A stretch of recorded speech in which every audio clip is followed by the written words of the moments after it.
ജീവിതം ചിലപ്പോഴൊക്കെ മനുഷ്യരെ ഒന്നിനു പിറകെ ഒന്നായി കഠിനമായ പരീക്ഷണങ്ങളിലേക്ക് തള്ളിവിടാറുണ്ട്.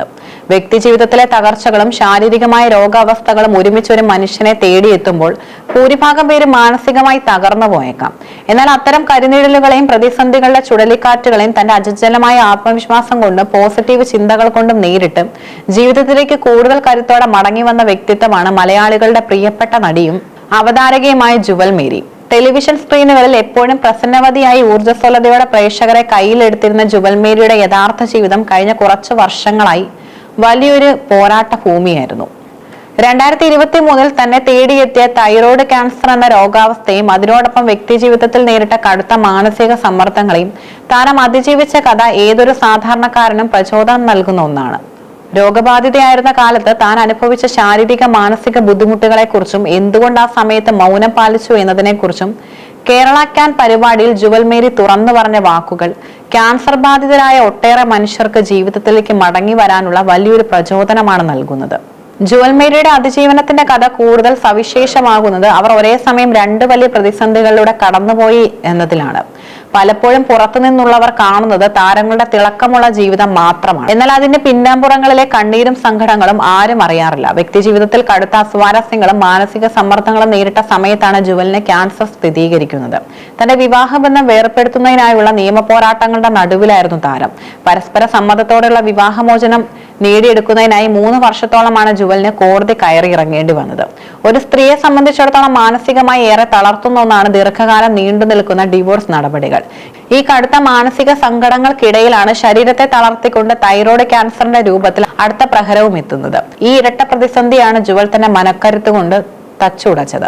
2023 ജുവൽ മേരിക്ക് തൈറോയ്ഡ് ക്യാൻസർ സ്ഥിരീകരിക്കുന്നത്. തനിക്ക് ക്യാൻസർ ആണെന്ന വാർത്ത കേട്ട ഏത് സാധാരണ മനുഷ്യനെയും പോലെ തന്നെ ജുവലും ആദ്യ നിമിഷങ്ങളിൽ പൂർണ്ണമായും തകർന്നു പോയിരുന്നു.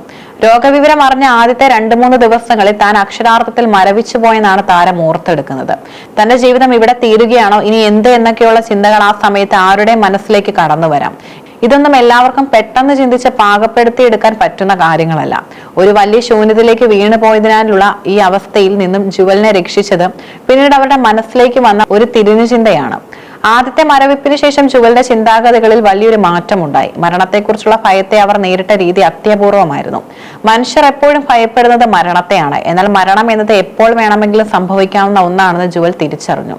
വെറുതെ ഒരു കസേരയിൽ നിന്ന് എഴുന്നേൽക്കുമ്പോൾ പെട്ടെന്ന് തലകറങ്ങി വീണ് മരിച്ചു പോകുന്ന മനുഷ്യർ നമുക്ക് ചുറ്റുമുണ്ട്. അതുകൊണ്ട് മരണം എന്നത് അത്ര വലിയൊരു അമാനുഷിക സംഭവമല്ല, മറിച്ച് അത് തികച്ചും നിസ്സാരമായ ഒന്നാണെന്ന തോന്നൽ ജുവലിനുണ്ടായി. ഇന്ന് ഞാൻ മരിച്ചിട്ടില്ല, ഏതോ ഒരു ദിവസം മാത്രമേ ഞാൻ മരിക്കുകയുള്ളൂ. ആ ദിവസം വരുന്നത് വരെ എന്തിനാണ് മരിച്ചു ജീവിക്കുന്നത്, അതുവരെ നന്നായിട്ട് ജീവിക്കുക. ഈ ചിന്തയാണ് ജുവലിന്റെ ജീവിതത്തെ മാറ്റിമറിച്ചത്. മരണത്തിന്റെ നിസ്സാരത മനസ്സിലാക്കിയതോടെ ജുവലിന് കാര്യങ്ങൾ കുറച്ചുകൂടി എളുപ്പമായി മാറി. നാളെക്കുറിച്ച് ആലോചിച്ച് വെറുതെ ഉത്കണ്ഠപ്പെടുന്ന ശീലം അവർ ഉപേക്ഷിച്ചു. ഒരു ദിവസത്തെ കാര്യം മാത്രം നോക്കുക എന്ന നയമാണ് അവർ സ്വീകരിച്ചത്. ഇന്ന് ആശുപത്രിയിൽ പോകേണ്ട ദിവസമാണോ, ഏതൊക്കെ ടെസ്റ്റുകൾ ചെയ്യണം, അന്ന് എന്തെങ്കിലും പ്രൊസീജിയർ ഉണ്ടോ എന്ന് തുടങ്ങിയ ആ ദിവസത്തെ കാര്യങ്ങളിൽ മാത്രം ശ്രദ്ധ കേന്ദ്രീകരിച്ചു. ബാക്കി നാളെ എന്താകും എന്നത് ചിന്തിക്കാതെ വിട്ടു. ഈ ഒരു സമീപനം ചികിത്സാകാലത്തെ മാനസിക സമ്മർദ്ദങ്ങളിൽ നിന്നും അവരെ പൂർണ്ണമായി മോചിപ്പിച്ചു. തൈറോയ്ഡ് ക്യാൻസർ എന്നത് പൊതുവെ മാരകമായി മറ്റ് ക്യാൻസറുകളെ അപേക്ഷിച്ച് അത്ര സിവിയർ ആയിരുന്നില്ല എന്നത് ജുവൽ വ്യക്തമാക്കുന്നുണ്ട്. രോഗം വളരെ ഗുരുതരമായ സ്റ്റേജിലേക്ക് പോയാൽ മാത്രമേ കീമോതെറാപ്പി പോലുള്ള കഠിനമായ ചികിത്സകൾ ചെയ്യേണ്ടി വരികയുള്ളൂ. ജുവലിന്റെ കാര്യത്തിൽ കീമോ ചെയ്യേണ്ടി വന്നിരുന്നില്ല. എന്നിരുന്നാലും ഒരു വലിയ ശസ്ത്രക്രിയയും അതിനുശേഷമുള്ള ദീർഘമായ റിക്കവറി കാലഘട്ടവും അങ്ങേയറ്റം വേദനാജനകമായിരുന്നു. ശസ്ത്രക്രിയയ്ക്ക് ശേഷം ഒരു കലാകാരി എന്ന നിലയിൽ ജുവലിനെ ഏറ്റവും കൂടുതൽ സങ്കടപ്പെടുത്തിയത് ശബ്ദം നഷ്ടപ്പെട്ടതായിരുന്നു. ഒരു അവതാരകയ്ക്കും നടിക്കും അവരുടെ ശബ്ദമാണ് ഏറ്റവും വലിയ ആയുധം. ആ ശബ്ദം താൽക്കാലികമായി ഇല്ലാതായത് വലിയൊരു പ്രതിസന്ധിയായിരുന്നു. അതിനൊപ്പം തന്നെ ശസ്ത്രക്രിയയുടെ ഫലമായി ഇടതു കൈയുടെ സ്വാധീനവും കുറഞ്ഞിരുന്നു. പൂർണ്ണമായ ശാരീരിക ആരോഗ്യത്തിലേക്കും തന്റെ പഴയ ശബ്ദത്തിലേക്കും ഫോമിലേക്കും തിരികെ എത്താൻ ജുവലിന് 1 വർഷത്തോളം കഠിനമായി പ്രയത്നിക്കേണ്ടി വന്നു. രോഗം ബാധിച്ച സമയത്ത് ജുവൽ മേരി തന്റെ രോഗവിവരം മാധ്യമങ്ങളിലോ പൊതുസമൂഹത്തിലോ പങ്കുവച്ചിരുന്നില്ല. വളരെ അടുത്ത ആളുകൾക്ക് മാത്രമാണ് ഈ വിവരം അറിയാമായിരുന്നത്. എന്തുകൊണ്ടാണ് താൻ ആ സമയത്ത് ഇക്കാര്യം പുറത്തു പറയാതിരുന്നത് എന്നതിന് ജുവൽ വ്യക്തമായ കാരണവും നൽകുന്നുണ്ട്. ക്യാൻസർ പോലുള്ള രോഗങ്ങളിലൂടെ കടന്നു പോകുമ്പോൾ ശരീരത്തിനുണ്ടാകുന്ന വേദനയേക്കാൾ വലുതാണ് മനസ്സിലുണ്ടാക്കുന്ന വൈകാരികമായ പോരാട്ടങ്ങൾ. ഈ മാനസികാവസ്ഥ പുറത്തുനിന്ന് നോക്കുന്നവർക്ക് ഒരിക്കലും മനസ്സിലാകണമെന്നില്ല.